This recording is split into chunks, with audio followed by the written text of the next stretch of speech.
नमस्कार learners point को आपण मानक स्वागत स्क्रीन देखी आपण माने जानि पारुथिबे जे आजिर वीडियो रे हमें कहा संपर्क रे आलोचना करिबा तेबे हां आज हमें आलोचना करिबा पद्मश्री प्रतिभा राय संपर्क रे जहांकर केवल साहित्य नुहे जीवनी मध्य आंभ मानक पई प्रेरणादायी ज्ञानपीठ पुरस्कार ठारू आरंभ करी मूर्ति देवी पुरस्कार पर्यंत ओडिशा साहित्य एकेडमी पुरस्कार ठु नहीं सारला पुरस्कार पर्यंत तथा साहित्य रत्न एवं पद्मश्री उपाधि पर्यंत एई सब उपाधि तांकर जीवनी तथा साहित्यिक वैशिष्ट्य निमंते तांको विशेष मात्रा रे कृति आनी देइथिला तेबे आजिर वीडियो रे खास करिकी आमे तांकर उपन्यास मानक संपर्क रे आलोचना करिवा जहा आपणकर एसएसबी परीक्षा ठु आरंभ करी नेट किंबा अन्य कोनोसी बा जे कोनोसी कॉम्पिटिटिव एग्जाम्स दियंतु आमे तादरे हेल्प करिवो तेनु भिडियोटी शेष पर्यंत निश्चय देखिबे तेबे भिडियो आरंभ करिवा पूर्वरु जदि आपण माने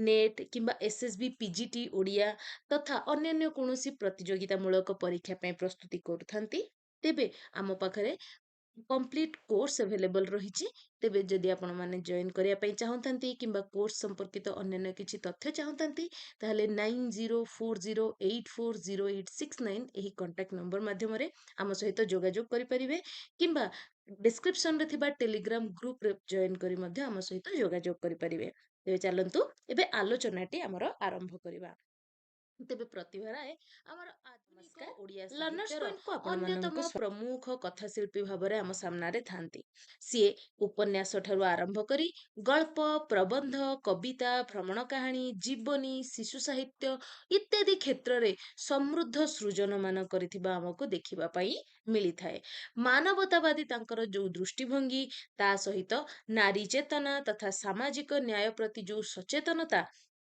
से सबुकु निज साहित्य रे केंद्रबिंदु सजेइचंती एवं भारतीय ज्ञानपीठ पुरस्कार प्राप्त प्रथम ओडिया महिला साहित्यिका भाबरे से आम सामने उभा तेबे केवल एई पुरस्कार नुह पिले ज्ञानपीठ पुरस्कार 2011 मसिया मूर्तिदेवी पुरस्कार 1991 मसिया ओडिशा साहित्य एकेडमी पुरस्कार 1985 मसिया सारला पुरस्कार 1990 मसिया सातसाही कटक नृत्य उत्सव द्वारा दिया जाउथिबा साहित्य रत्न पुरस्कार 2017 मसिया एवं भारत सरकार द्वारा दिया जाउथिबा पद्मश्री उपाधि जहाँकि 2007 मसीह सी पाइथिले एई पुरस्कार तथा सम्मान प्राप्त एई लेखिका निज आभारे ओडिया भाषा साहित्य जगत को अति मात्रा रे प्रभाव दीप्त करिपारिछंती सते कि सहस्र पाखुडा पद्म परी प्रस्फुटित तांकर साहित्य साधना तेबे एइठी मोर आपण मानक पई एक प्रश्न जे सी ज्ञानपीठ पुरस्कार तांकर केउ साहित्य पई पाइछंती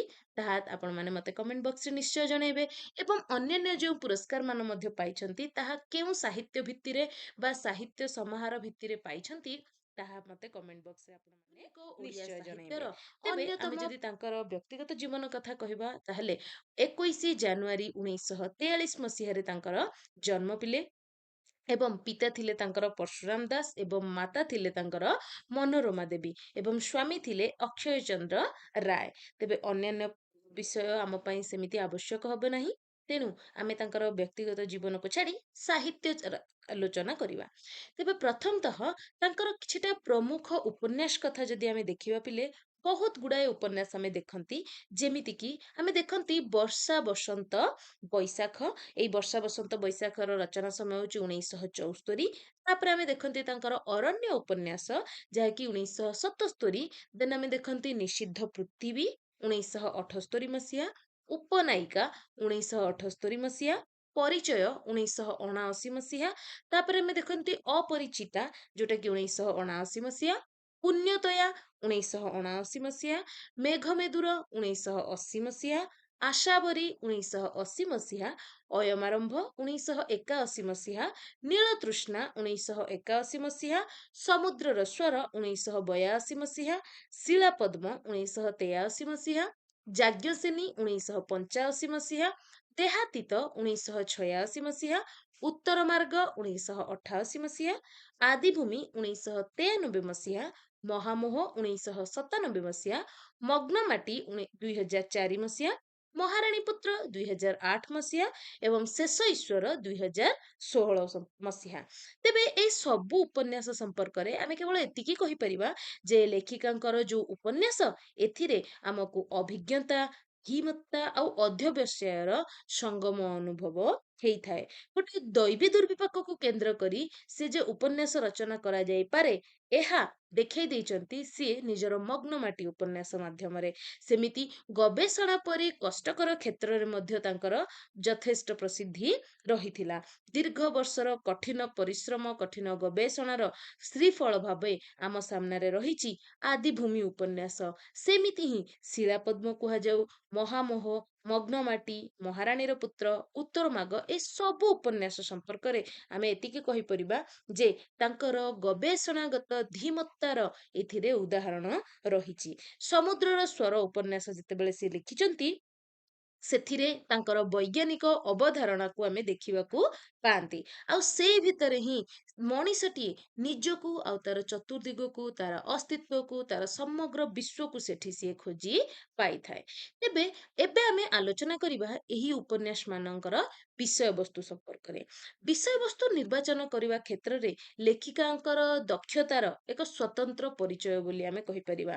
ସମୀକ୍ଷକ ଯିଏ ହେଉଛନ୍ତି ମୋନାଲିସା ଜେନା, ସିଏ ଓଡ଼ିଆ କଥା ସାହିତ୍ୟର ସମ୍ପର୍କରେ ଆଲୋଚନା କଲାବେଳେ ପ୍ରତିଭା ରାୟଙ୍କ ସମ୍ପର୍କରେ ସେ କହିଛନ୍ତି ଯେ ସେ ଶିଳାରେ ପଦ୍ମ, ମହାମୋହରେ ମୋକ୍ଷହୀନ ଆତ୍ମାର ଅନ୍ତହୀନ ଅନ୍ୱେଷା, ଆଦିବାସୀର ଅରଣ୍ୟରୁ ଅଧିବାସୀର ଇଲାକା ଯାଏ ତାଙ୍କର ଗଳ୍ପ ଉପନ୍ୟାସ ଜର୍ଜରିତ ଜନ୍ମ ଜନ୍ମାନ୍ତର ତାଙ୍କୁ ଓଡ଼ିଆ ଉପନ୍ୟାସର ଅମୃତା କି ଆଶାପୂର୍ଣ୍ଣା ନ କହିବା ସେ ସେହି ଆଶାବରୀ ଯିଏ ସମୁଦ୍ରରୁ ମରୁମୂଲଙ୍କ ପର୍ଯ୍ୟନ୍ତ ଉନ୍ମୁଖ।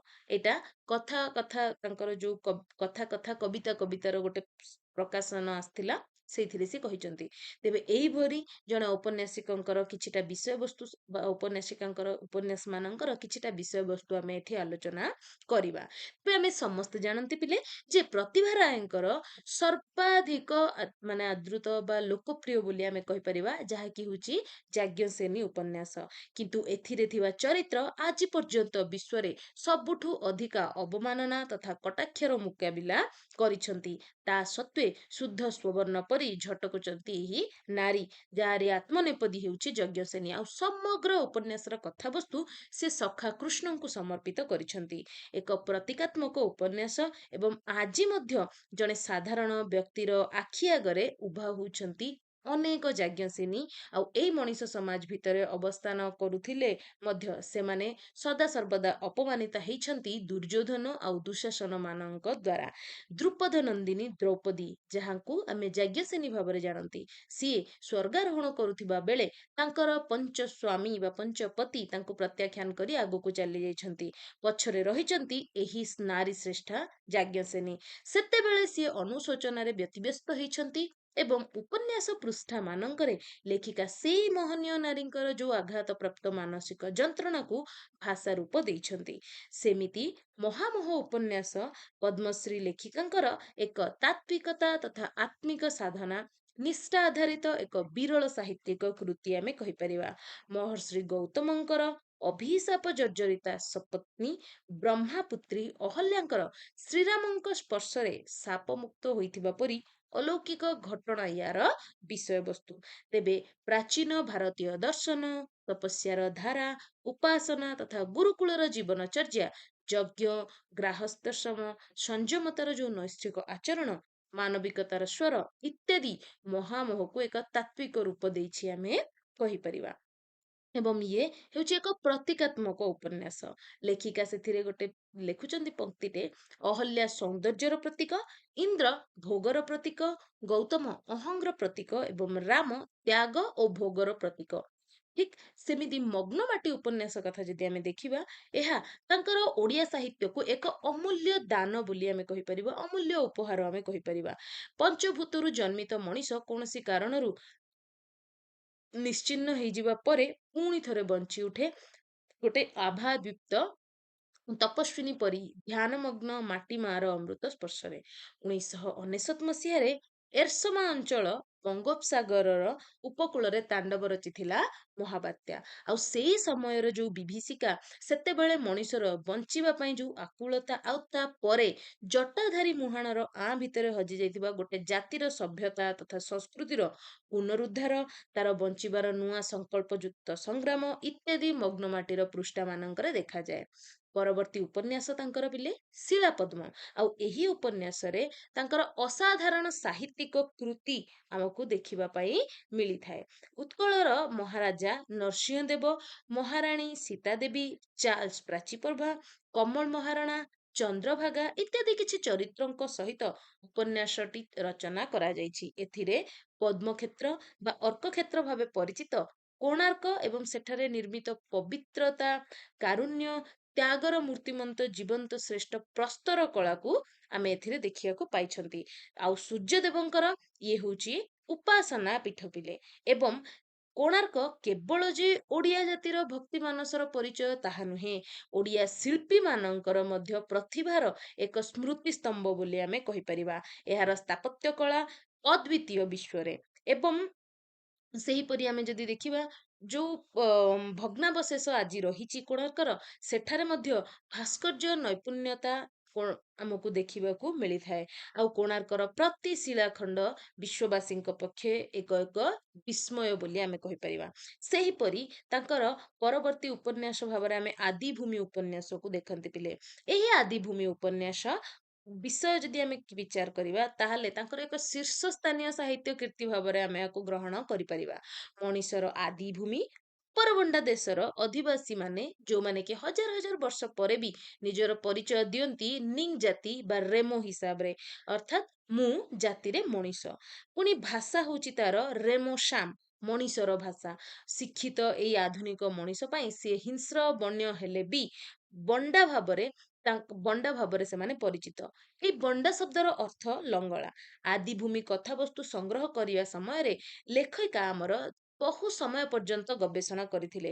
ସେଇ ଗବେଷଣା କାଳର ଅନୁଭୂତି ସମ୍ପର୍କରେ ଲେଖିକା କହୁଛନ୍ତି, ମୁଦୁଲିପଡ଼ାର 100 ବର୍ଷରୁ ଅଧିକ ବୟସ୍କ ସେ କାଳର ନାୟିକ, ଏ କାଳର ଦିଶାରୀ ସୋମା ମୁଦୁଲି ବଣ୍ଡା ପାହାଡର ଅତୀତ ବର୍ତ୍ତମାନର ଅଲିଖିତ ଇତିହାସ ପୃଷ୍ଠା ହୋଇ ମୋ ପାଖରେ ନିଜକୁ ଉନ୍ମୁକ୍ତ କରିଦେଇଛନ୍ତି ଓ ତଥ୍ୟ ସାହାଯ୍ୟରେ ମୂଳ ଭୂମି ଭାବରେ ମତେ ଅସୀମ ସାହାଯ୍ୟ କରିଛନ୍ତି। ହେଲା, ପୁଣି ସେମିତି ସେ ଲେଖିଛନ୍ତି, ଆଦିଭୂମି ଏକ ଉପନ୍ୟାସ ହେଲେ ମଧ୍ୟ ସତ୍ୟାଶ୍ରୟୀ। ଆଦିଭୂମି ଉପନ୍ୟାସ ଏକ ମହାନ ଆଦିମ ସଂସ୍କୃତିର ଅଲିଖିତ ସ୍ୱପ୍ନ ଓ ଇତିହାସକୁ ହିଁ ସାକାର କରିବାର ପ୍ରୟାସ କରିଛି। ଦିନ ଆସିବ ଯେତେବେଳେ ରେମୁ ଜାତିର ଇତିହାସ ଓ ଜୀବନ ଗାଥା ଲେଖିବେ ସୋମା ମୁଦୁଲି, ସୋମା ସିସା, ଆଦିବରିଓ ଓ ବୁଦେଇ ମାନେ ଇତ୍ୟାଦି। ତେବେ ଏଇ ଯୋଉ ବଣ୍ଡା ଜାତିର ସୃଷ୍ଟି ଇତିହାସଠୁ ଆରମ୍ଭ କରି ଜୀବନ ଶୈଳୀ, ସଂସ୍କୃତି, ସଭ୍ୟତା, ଜୀବନ ସଂଗ୍ରାମ ଇତ୍ୟାଦିର ଅତି ସୁନ୍ଦର ଚିତ୍ରଣ ମାନ ଆମକୁ ଏଇ ଆଦିଭୂମି ଉପନ୍ୟାସରେ ଦେଖିବାକୁ ମିଳିଥାଏ ପିଲେ। ନେକ୍ସଟ ଆମେ ଯଦି ଦେଖିବା, ତାହେଲେ ତାଙ୍କର ପରବର୍ତ୍ତୀ ଉପନ୍ୟାସ ହଉଛି ଅରଣ୍ୟ। ଏଇ ଯୋଉ ଉପନ୍ୟାସ ରହିଲା ଅରଣ୍ୟ, ଏଇ ଅରଣ୍ୟ ଉପନ୍ୟାସରେ ଆମକୁ ଦେଖିବା ପାଇଁ ମିଳିଥାଏ ଅମରେନ୍ଦ୍ର ଏବଂ ସ୍ୱପ୍ନାଙ୍କ ଚରିତ୍ର। ଏଇ ମନ ଅରଣ୍ୟର ଅକୁହା କଥାର ପରିପ୍ରକାଶ ଆମକୁ ଏଇ ଉପନ୍ୟାସରେ ଦେଖିବାକୁ ମିଳିଥାଏ। ଅମରେନ୍ଦ୍ର ତଥା ସ୍ୱପ୍ନାଙ୍କର ଦୁଇ କନ୍ୟା ଶିଖା ଆଉ ଲିପ୍ସା। ଲିପ୍ସାଙ୍କର ବିବାହ ପ୍ରତିପତ୍ତିଶାଳୀ ବ୍ୟବସାୟୀ ସିଦ୍ଧାର୍ଥଙ୍କ ସହିତ ହୋଇଛି, କିନ୍ତୁ ଦୁର୍ଘଟଣା ପରେ ମାନେ ତାଙ୍କର ସନ୍ତାନ ଜନ୍ମ କରିବାର କ୍ଷମତା ଆଉ ନାହିଁ। କିନ୍ତୁ ଲିପ୍ସା, ଯିଏକି ମାତୃତ୍ୱ ଆଶାୟୀ, କୌଣସି ଗହିତ ପଥ ନ ବାଛି ସେ ଡକ୍ଟର ବର୍ମାଙ୍କ ପରାମର୍ଶରେ ପୁତ୍ର ସାର୍ଥକର ମା ହୋଇପାରିଛନ୍ତି ଏବଂ ସେ ଆପଣେଇ ନେଇଛନ୍ତି ଏକ ବୈଜ୍ଞାନିକ କୌଶଳ, ଯାହାକି ହେଉଛି କୃତ୍ରିମ ପ୍ରଜନନ। ତେବେ ସାର୍ଥକର ପିତୃ ପରିଚୟ ଲିପ୍ସା ନିଜେ ମଧ୍ୟ ଜାଣନ୍ତି ନାହିଁ। ତାଙ୍କରି ଅନୁରୋଧରେ ଡକ୍ଟର ବର୍ମା ସମସ୍ତ ବନ୍ଦୋବସ୍ତ କରିଛନ୍ତି, କିନ୍ତୁ ସିଦ୍ଧାର୍ଥ ଜାଣିପାରିଛନ୍ତି ଯେ ସେ ସାର୍ଥକର ପିତା ନୁହନ୍ତି। ଆଉ ତାଙ୍କ ମନରେ ସନ୍ଦେହ ସୃଷ୍ଟି ହେଇଛି, କିନ୍ତୁ ଶେଷରେ ପ୍ରକୃତ ରହସ୍ୟ ଉନ୍ମୋଚିତ ହେଇଛି। ଲିପ୍ସାଙ୍କର ବନ୍ଧୁ ଅର୍ଣ୍ଣବ, ଯିଏକି ଥିଲେ ସାର୍ଥକର ପିତା, ଏବଂ ଏହା ଜାଣିବା ପରେ ଲିପ୍ସାଙ୍କୁ ଦ୍ୱନ୍ଦ୍ୱମୁକ୍ତ କରିବା ପାଇଁ ଅର୍ଣ୍ଣବ ନିଜ ପୁତ୍ର ସାର୍ଥକ ସହିତ ଲଣ୍ଡନ ଅଭିମୁଖେ ଯାତ୍ରା କରିବାକୁ ଅପେକ୍ଷା କରିଛନ୍ତି। ସେମିତି ତାଙ୍କର ଅନ୍ୟ ଏକ ଉପନ୍ୟାସ ହେଉଛି ପିଲେ ନିଷିଦ୍ଧ ପୃଥିବୀ। ଏଇ ଯୋଉ ନିଷିଦ୍ଧ ପୃଥିବୀ ରହିଲା, ଏଇ ଉପନ୍ୟାସରେ ବି ଆମେ ଦେଖିବାକୁ ପାଆନ୍ତି ତାଙ୍କର ବର୍ଣ୍ଣନାଗତ ବୈଶିଷ୍ଟ୍ୟକୁ। ତ ନିଷିଦ୍ଧ ପୃଥିବୀ ଉପନ୍ୟାସର କଥାବସ୍ତୁ ବଢିଛି ପ୍ଲାବନ ଆଉ ପଲ୍ଲବୀଙ୍କ ଚରିତ୍ରକୁ ନେଇ। ସେଇମାନଙ୍କ ଜୀବନ ସଂଘାତର କାହାଣୀ ଆମେ ଏଥିରେ ଦେଖିବାକୁ ପାଆନ୍ତି। ଗୋଟେ ସୁଖ୍ୟାତ କମ୍ପାନୀରେ ମ୍ୟାନେଜିଂ ଡିରେକ୍ଟର ପ୍ଲାବନ, ଯାହାଙ୍କ ମନରେ ପଲ୍ଲବୀଙ୍କ ପାଇଁ ସୃଷ୍ଟି ହେଇଛି ସନ୍ଦେହ। ପଲ୍ଲବୀଙ୍କର ଏହାର କାରଣ ଥିଲା ଯେ ପଲ୍ଲବୀଙ୍କର ଗୋଟିଏ ଚିତ୍ର ତାଙ୍କର ପୂର୍ବ ଗୁରୁ ତଥା ଏକଦା ପ୍ରେମିକ ଆମେ କହିପାରିବା ଅନ୍ନଳଙ୍କର ଆର୍ଟ ଗ୍ୟାଲେରୀରେ ସେ ଦେଖିଛନ୍ତି ଏବଂ ସେଇଥିରେ ପଲ୍ଲବୀଙ୍କର କୌଣସି ଭୁଲ ନଥିଲା। ଅନଳଙ୍କର ଅନ୍ଧ ବାସନାକୁ ଚରିତାର୍ଥ ହେବାକୁ ଦେଇନଥିଲେ ବୋଲି ଅନଳ ଏହାର ପ୍ରତିଶୋଧ ନେଇଥିଲେ ଏବଂ ସେହି ପୋର୍ଟ୍ରେଟକୁ କିଣି ଆଣିଥିଲେ ପ୍ଲାବନ। ସେମାନଙ୍କର ପାରିବାର ଜୀବନରେ ମାନେ ଅନ୍ଧାରୁଆ ଝଡ଼ ଆସିଥିଲା, କିନ୍ତୁ ଶେଷରେ ଅତିଷ୍ଠ ହେଇ ପଲ୍ଲବୀ ଗୃହତ୍ୟାଗ କଲେ ଏବଂ ଗୋଟେ ଅର୍ଫନେଜରେ ପ୍ରିନ୍ସିପାଲ ଭାବରେ କାର୍ଯ୍ୟ ଆରମ୍ଭ କରିଛନ୍ତି। ଏବଂ ଇଏ ହିଁ ହଉଛି ନିଷିଦ୍ଧ ପୃଥିବୀର ବିଷୟବସ୍ତୁ। ପରବର୍ତ୍ତୀ ଲେଖା ହଉଛି ତାଙ୍କର ପରିଚୟ ବା ଏଇ ଯୋଉ ପରିଚୟ ଉପନ୍ୟାସ ଆମେ ଦେଖୁଛନ୍ତି, ଏଇ ପରିଚୟ ଉପନ୍ୟାସରେ ଆମେ ସମ୍ଭ୍ରାନ୍ତ ଶିକ୍ଷିତ ସଭ୍ୟ ସହରୀ ବାବୁ ମାନଙ୍କର ଆଦିମ ପ୍ରବୃତ୍ତି ପାଇଁ ଯୋଉ ନିପୀଡ଼ିତ ଜଙ୍ଗଲ ଅଧିବାସୀ ମାନଙ୍କ କଥା ଆମେ ଏଥିରେ ଦେଖିବାକୁ ପାଆନ୍ତି। ଆଦିବାସୀ ମାନଙ୍କର ଜୀବନଶୈଳୀ ଉପରେ ଗବେଷଣାରତ ଜୀବନେନ୍ଦୁ ଆଦିବାସୀ ୱାଚମ୍ୟାନର କନ୍ୟା ମକ୍ଷୀ ସହିତ ଅନୈତିକ ସମ୍ପର୍କ ସ୍ଥାପନ କରିଛନ୍ତି ଏବଂ ତାପରେ ଜଙ୍ଗଲର ଡାକ ବଙ୍ଗଳା ଛାଡି ସେ ସହରକୁ ଚାଲି ଆସିଛନ୍ତି ଆଉ ପତ୍ନୀ ସାଧବୀଙ୍କ ସହ ସ୍ୱଚ୍ଛନ୍ଦ ଜୀବନ କାଟିଛନ୍ତି।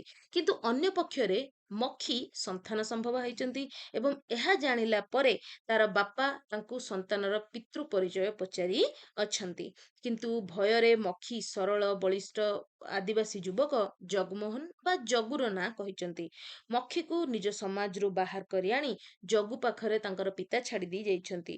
ଜନ୍ମ ହୋଇଛି ମକ୍ଷୀର ପୁଅ ମନୁ ଏବଂ ଘଟଣାକ୍ରମରେ ପରବର୍ତ୍ତୀ ସମୟରେ ଜୀବନେନ୍ଦୁଙ୍କର ସହରୀ ପୁଅର ଧାଇମା ସାଜିଛନ୍ତି ମକ୍ଷୀ ଏବଂ ଜଗୁ ତା ନିକଟରେ କୌଣସି ସମୟରେ ପ୍ରେମ ନିବେଦନ କରି ନାହାନ୍ତି, କିନ୍ତୁ ହୃଦୟରେ ତାଙ୍କର ଅତିଶୟ ଅନୁରାଗ ରହିଛି।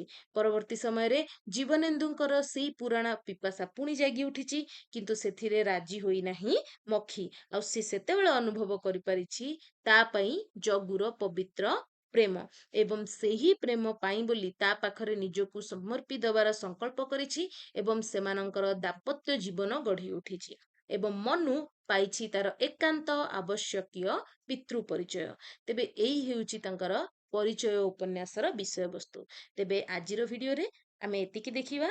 ଏହାର ଦ୍ୱିତୀୟ ଭାଗ ଯଦି ଚାହୁଁଥାନ୍ତି ବା ତାଙ୍କର ଅନ୍ୟାନ୍ୟ ଉପନ୍ୟାସ ମାନଙ୍କର ଆଲୋଚନା ଯଦି ଚାହୁଁଥାନ୍ତି ତାହେଲେ କମେଣ୍ଟ ବକ୍ସରେ ମୋତେ ନିଶ୍ଚୟ ଜଣେଇବେ ଏବଂ ଯଦି ଆପଣମାନେ SSB PGT Odia NTA UGC net Odia କିମ୍ବା ଅନ୍ୟାନ୍ୟ କୌଣସି ପ୍ରତିଯୋଗିତାମୂଳକ ପରୀକ୍ଷା ନିମନ୍ତେ ପ୍ରସ୍ତୁତି କରୁଥାନ୍ତି ଏବଂ ଷ୍ଟ୍ରକ୍ଚର୍ଡ କୋର୍ସ ଚାହୁଁଥାନ୍ତି ତାହେଲେ ମୁଁ ପୂର୍ବରୁ ଦେଇଥିବା କଣ୍ଟାକ୍ଟ ନମ୍ବର ମାଧ୍ୟମରେ ଆପଣମାନେ ଯୋଗାଯୋଗ କରିପାରିବେ ମୋ ସହିତ କିମ୍ବା ଡେସ୍କ୍ରିପସନରେ ଆମର ଯୋଉ କଣ୍ଟାକ୍ଟ ନମ୍ବର ଏବଂ ଟେଲିଗ୍ରାମ ଗ୍ରୁପର ଲିଙ୍କ ମଧ୍ୟ ରହିଛି, ତା ମାଧ୍ୟମରେ ବି ଆମ ସହିତ ଯୋଗାଯୋଗ କରିପାରିବେ।